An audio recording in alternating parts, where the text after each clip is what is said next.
Good morning students, welcome to we study group. आज हम लोग +1 क्लास का मैथमेटिक्स के chapter number first set theory से स्टार्ट करेंगे। सेट थ्योरी आपका फर्स्ट चैप्टर ही है, चाहे कोई भी बुक हो, मॉडर्न, ABC, NCERT, कोई मर्जी बुक है, उसमें आपका फर्स्ट चैप्टर है सेट थ्योरी। तो हम आज सेट की डेफिनेशन से स्टार्ट करते हैं।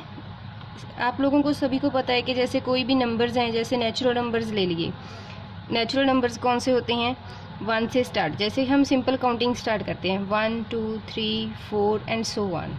These are the natural numbers. These are natural numbers. ये नंबर्स हैं, नंबर सिस्टम है। नेक्स्ट आते हैं आपके पास होल नंबर्स।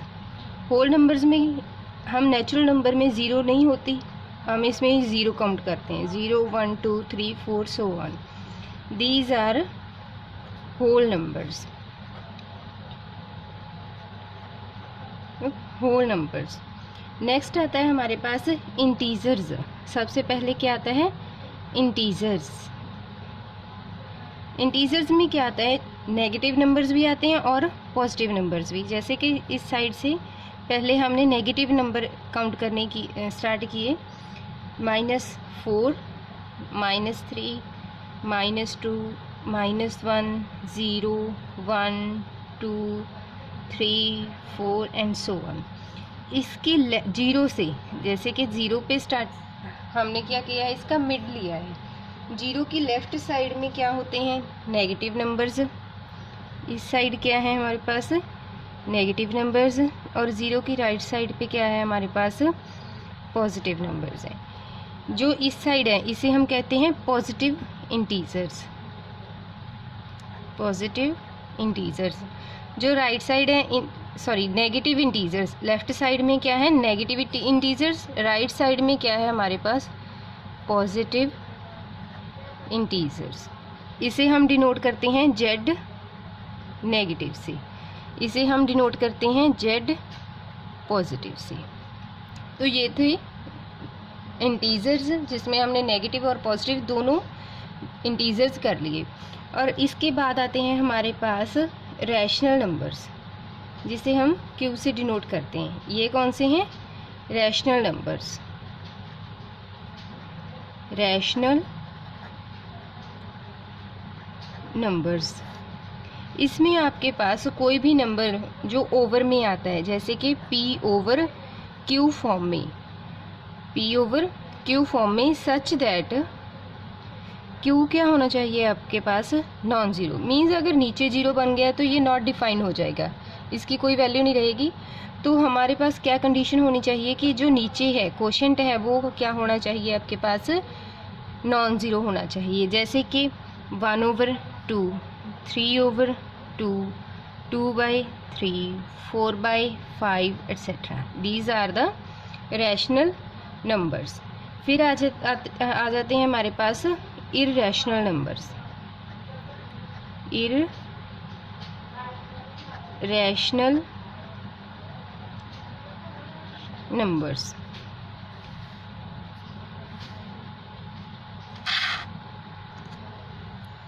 नेक्स्ट है इररेशनल नंबर्स। इररेशनल नंबर्स वो होते हैं जिन्हें हम P/Q फॉर्म में नहीं लिख सकते। Which are not represented in the form P/Q। तो इसमें नंबर्स आते कौन से हैं? इसमें वो नंबर्स आते हैं जिनमें हम पॉइंट के बाद या तो अप्रॉक्सीमेट ले लेते हैं, मतलब कि डिवाइड करने के बाद वो कहीं पे भी ख़त्म नहीं हो सकता। सबसे इसकी एग्जांपल्स लेते हैं, सबसे आसान। जैसे कि आप लोग 9th 10th पहले एक प्रीवियस क्लासेस में करते आ रहे हैं पाई, जो कि हम एक इसकी फॉर्म लेते हैं 22/7 और 3.1428 एंड सो ऑन। हम इसकी अप्रॉक्सीमेट वैल्यू तो ले लेते हैं 3.14, लेकिन ये कहीं पे भी ख़त्म नहीं हो रही। इसकी हम क्या वैल्यू लेते हैं? अप्रॉक्सीमेट वैल्यू लेते हैं। कौन सी? 3.14। तो जिस नंबर की हम एक अप्रॉक्सीमेट वैल्यू लेते हैं, मीन्स कोई भी ख़त्म तो नहीं हो रहा लेकिन हम उसकी एग्जैक्ट वैल्यू नहीं ले सकते, तो अप्रॉक्सीमेट वैल्यू ले रहे हैं, तो ये नंबर्स कौन से होते हैं? Irrational numbers. Irrational numbers. अब इसमें और एग्जांपल्स ले लेते हैं। एक है √2, रूट ऑफ 2, ये भी कौन सा है? एक इर्रेशनल नंबर है। Irrational number. सेम एक आइलर्स फंक्शन लेते हैं ई, आप लोग आगे क्लास में पढ़ेंगे। ई भी क्या है? हमारे पास एक इर्रेशनल नंबर है। सिमिलरली इसकी बहुत सारी एग्जांपल्स हैं, लेकिन अगर हम लोग सिंपल बात करें कि 5 है, कोई भी नंबर 1/5 है, 2 ले लिया, जैसे कि 1.10 ले लिया, etcetera. These numbers are not irrational numbers, these are rational numbers, these are rational numbers. तो इर्रेशनल नंबर्स में कौन कौन से आते हैं? जैसे कि पाई, एक एक्सपोनेंशियल आइलर्स फंक्शन आता है, ई, √2, ये सारे क्या हैं हमारे पास? Irrational numbers. अगर हमारे पास एग्जैक्ट स्क्वायर रूट बन रहा है, जैसे कि 4 है, 4 का स्क्वायर रूट क्या बन रहा है? 2, तो इसे हम क्या कहेंगे? इर्रेशनल नंबर नहीं कहेंगे। तो ये क्या आ जाता है? जैसे कि हमारे पास है 4 का रूट क्या आ गया? 2 क्या है? इर्रेशनल नंबर नहीं है, इर्रेशनल नंबर नहीं है, ये क्या है? रैशनल नंबर आ जाता है। लेकिन अगर हमारे पास कोई ऐसा नंबर आ जाता है जिसका स्क्वायर रूट नहीं ले सकते, जैसे कि √5, √7, जिन नंबर का हम स्क्वायर रूट नहीं निकाल सकते, उन्हें हम किस फॉर्म में लेते हैं? उन्हें हम इर्रेशनल फॉर्म में इर्रेशनल नंबर्स में काउंट करते हैं। तो ये सारे क्या आ गए हमारे पास? Irrational numbers. अब नेक्स्ट आएगा हमारे पास एक रियल नंबर्स। रियल नंबर्स में क्या आएंगे? उसमें रैशनल भी आ जाएंगे, इर्रेशनल भी। जैसे कि हमारे पास नेगेटिव और पॉजिटिव इंटीजर्स को मिला के एक बड़ा सेट बना था। इंटीजर्स सिमिलरली रैशनल और इर्रेशनल को मिला के क्या बनेगा? हमारे पास एक बड़ा सेट बनेगा रियल नंबर्स। रियल नंबर्स में कौन से आते हैं? हमने अभी किया है, उसमें Q means rational and irrational दोनों मिलके क्या बनाते हैं हमारे पास? Real numbers. Means real number में हम सारे पॉइंट्स लेते हैं, with integers, natural number, whole number, rational, irrational, सारे के सारे नंबर्स किस में आते हैं? रियल नंबर्स में। तो यहाँ तक तो आपके पास था क्या? एक नंबर सिस्टम आपने किया।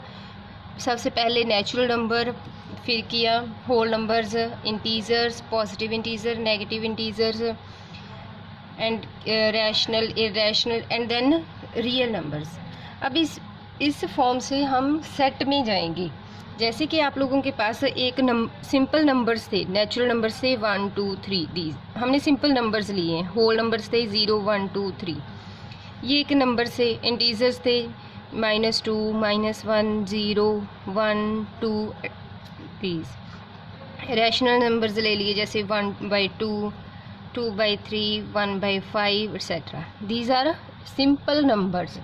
अब हम करेंगे सेट। मीन्स हमारा ये करने का मतलब क्या बनता है कि अगर तो हमने इन्हें सिंपल नंबर सिस्टम में लिखा हुआ है तो दीज आर ओनली नंबर्स। अगर हम इनकी कुछ एक कलेक्शन ले लें, जैसे कि हमने कहा कि फर्स्ट 3 नंबर्स की कलेक्शन लेनी है, तो वो अगर हम उस वेल डिफाइंड कलेक्शन को उठाते हैं, जैसे फर्स्ट 3 नंबर्स उठा लिए, बीच में से कोई 3 नंबर उठा लिए, या इवन नंबर उठा लिए, ऑड नंबर उठा लिए, तो ये क्या बनेंगे? हमारे पास जो कलेक्शन बनेगी वो क्या डिफाइन करेगी? सेट डिफाइन करेगी। मीन्स उस नंबर की कोई डेफिनेशन हो, वो हमने कहाँ से लिया है, उस नंबर को हम डिफाइन कर सकते हुए कि वो नंबर है क्या, जैसे कि इवन नंबर है, ऑड नंबर है, या इंग्लिश अल्फ़ाबेट है, कि वो कौन सा है। जैसे कि आप लोगों के पास, आप क्लास में स्टूडेंट है 1 से लेके 40 तक, 1 2 3 आपके रोल नंबर्स लगे हुए हैं, जैसे कि 1 से लेके कहाँ तक आ गए आप? 40 तक। तो ये क्या है, एक कलेक्शन आ गई स्टूडेंट्स की, जिसमें बॉयज़ भी हो सकते हैं, गर्ल्स भी हो सकती हैं। तो ये जो कलेक्शन है इसे हम क्या कहेंगे, सेट कहेंगे। अगर हम सिंपल लिख लिया 1 2 3, तो ये क्या आ गया हमारे पास, नंबर्स। अभी इसमें डिफरेंस क्या है हम वो समझते हैं। सबसे पहले सेट की डेफिनेशन कर ली। तो ये है सेट की डेफिनेशन। क्या कह रहे हैं कि a well defined collection of objects. Object कोई भी हो सकता है, यहाँ पे नंबर्स भी हो सकते हैं, स्टूडेंट्स भी हो सकते हैं, कोई भी चीज़ें हो सकती हैं, ऑब्जेक्ट्स हो सकते हैं, और इंग्लिश अल्फ़ाबेट भी हो सकते हैं। लेकिन उस पर कंडीशन क्या होनी चाहिए कि वो वेल डिफाइंड होना चाहिए, वो उसे हम डिफ़ाइन कर सकते हुए। A well defined collection of objects is called set. जैसे कि हम एग्ज़ाम्पल लेते हैं, for example even natural numbers, even natural numbers less than 12। तो even natural numbers less than 12, natural numbers कौन से हो गए, 1 2 3 4 5 लाइक दिस।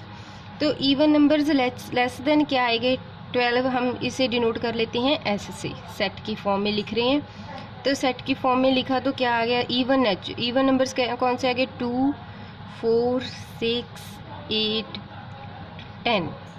ठीक है जी, 12 से लेस देन का है तो हमने 10 तक ले लिया। तो अगर हम सिंपल लिखेंगे, अगर हम सिंपली 2 4 6 8 10 जैसे ये ऐसे लिख दिया, 2 4 6 8 10, तो दीज आर नंबर्स। अगर हमने इसे सेट की फॉर्म में लिखना है तो हम इसे क्या लिखेंगे, इस करली ब्रैकेट में लिखेंगे। जैसे कि ये करली ब्रैकेट लगे हुए हैं ना दोनों साइड, तो ये क्या बनाएंगे, इसे सेट की फॉर्म में लिखेंगे हम। जैसे कि है करली ब्रैकेट है, ये क्या है, एक नोटेशन है सेट की, नोटेशन ऑफ सेट। अगर हम इसे ब्रैकेट के बिना लिख रहे हैं तो ये क्या है, सिंपल नंबर्स हैं, दीज आर ओनली नंबर्स। अगर हमने इसे करली ब्रैकेट में लिख दिया है, जैसे कि ये नोटेशन है इसकी, तो ये क्या बन जाएंगे, हमारे पास एक सेट बन गया। इसे हम डिफाइन भी कर सकते हैं कि नेचुरल नंबर्स हैं कहाँ से कहाँ तक, 2 से लेकर 10 तक, और लेस देन 12। तो ये क्या आ गया हमारे पास, well defined collection of objects. जो ये 2 4 6 8 10 ये नंबर्स लिखे हैं, इसे हम क्या बोलते हैं, elements. 2 4 6 8 10 are elements of set S, जिससे हमने डिनोट किया था। क्या कहेंगे हम, these are the elements of the set S. Elements भी कह सकते हैं, मेंबर्स भी कह सकते हैं। जैसे कि एक फैमिली में कोई भी मेंबर्स हैं उसे हम मेंबर कहते हैं। इसे हम एक फैमिली लेके चले तो 2 4 6 8 10 ये क्या है, इसके मेंबर्स हैं। एलिमेंट्स भी कह सकते हैं, मेंबर्स भी कह सकते हैं। अगर कोई नंबर, जैसे हमसे नेक्स्ट है हमारे पास कि नंबर की बिलोंगिंगनेस, बिलोंग्स टू, इसकी नोटेशन होती है ये सिंबल बिलोंग्स का मतलब।